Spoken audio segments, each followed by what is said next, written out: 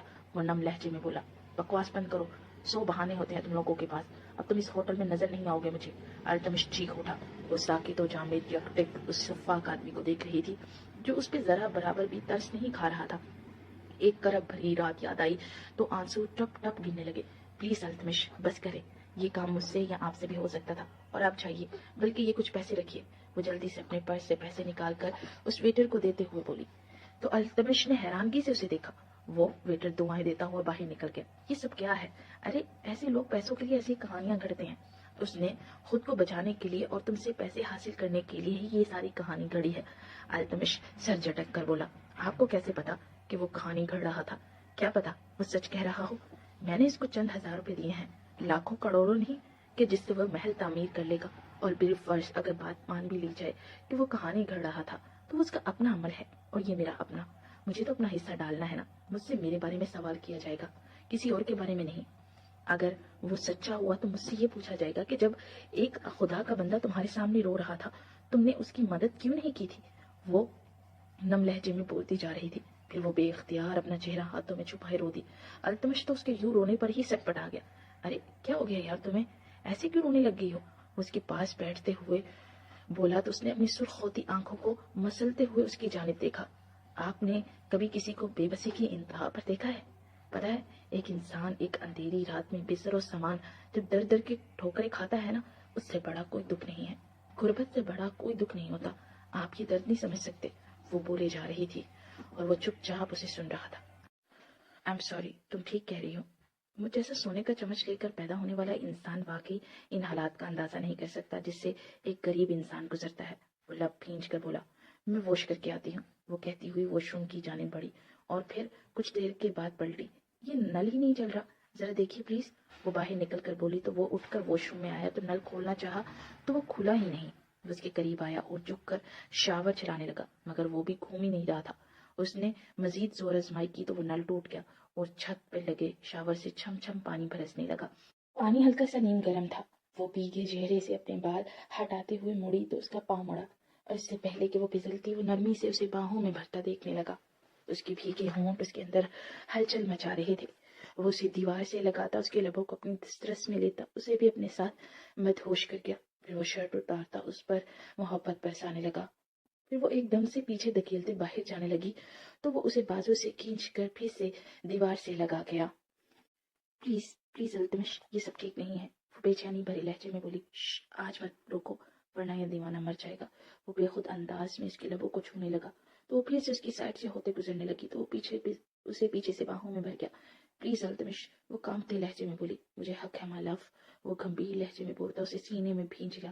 پھر bath room سے تھماتے باہر نکل گیا۔ وہ فریش ہو کر باہر نکلی تو وہ بھی باتھ روم میں تھا۔ میں نے کپڑوں کا کہہ دیا ہے، کچھ دیر میں بھابھی کی اسسٹنٹ لے کر آ جائے گی، وہ بولا تو وہ بنا کچھ کہے کانپتی ہوئی بیڈ پر بیٹھ گئی۔ سردی لگ رہی ہے؟ وہ اس کے نیلے پڑتے ہونٹ دیکھ کر پوچھنے لگا۔ جی پانی بہت ٹھنڈا آ گیا تھا، وہ کانپتے ہوئے بولی۔ واٹ؟ تو میری جان تم باہر نکل آتی؟ وہ تشویش بھری نگاہوں سے اسے دیکھتے ہوئے بولتا۔ ہیٹر آن کرنے لگا مگر وہ بھی نہیں چل رہا تھا۔ انتہائی کوئی بیکار ہوٹل ہے، وہ غصے سے ریموٹ پٹک کر بولا اور پھر اس کے بالوں کو خشک کرتا بیڈ پر لٹاتا اس کے برابر آ کر اس کے ہاتھوں کو اپنے سینے پر رکھ گیا۔ اس کی سینے سے لگی ابھی بھی کانپ ہی رہی تھی۔ وہ اسے خود میں بھینچ گیا۔ پھر کچھ دیر کے بعد وہ پرسکون ہو کر سو چکی تھی۔